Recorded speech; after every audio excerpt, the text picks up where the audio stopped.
Dora Garza. Good morning. My name is Dora Garza, and I'm a resident of a large metropolitan city in Texas, and I'm a social worker currently working in a county jail for their competency restoration program. The team I work with are some of the most hardworking, dedicated, compassionate people that I know. My comment is my own, and it does not reflect the views of the organization that I am employed at. I'm speaking as a community member and as a social worker with over 10 years of experience in community mental health.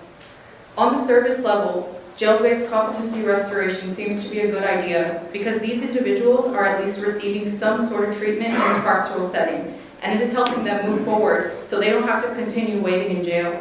However, in my opinion, as a clinician, this intervention is like placing a bandaid on a bullet wound, and if we think that this is the solution to the competency crisis, then we're treading on dangerous waters. The reality is, by investing and relying on programs like JBCR, we're keeping people in jail and focusing on competency restoration instead of community reintegration. Having worked with these individuals and their families, I have seen a clear pattern of many unsuccessful attempts to access appropriate levels of care prior to incarceration.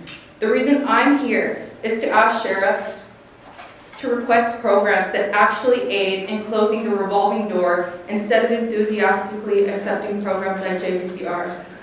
Many in our program were criminalized and incarcerated simply because they did not receive adequate care in a timely manner. One non-restorable elderly individual who was unhoused and seeking shelter in hospitals was charged with assault after being asked to leave. They had no support, never regained competency, and despite our efforts to connect them to the assisted outpatient treatment team, barriers like lack of income and non-existent support make it difficult to get them connected to essential services. Sadly, this story reflects a common pattern among those we serve.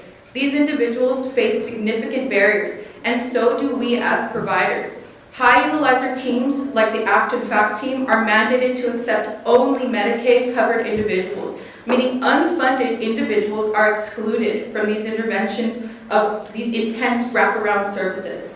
While individuals are incarcerated, their Medicaid is suspended, and it must be reinstated upon release, creating further delays in care.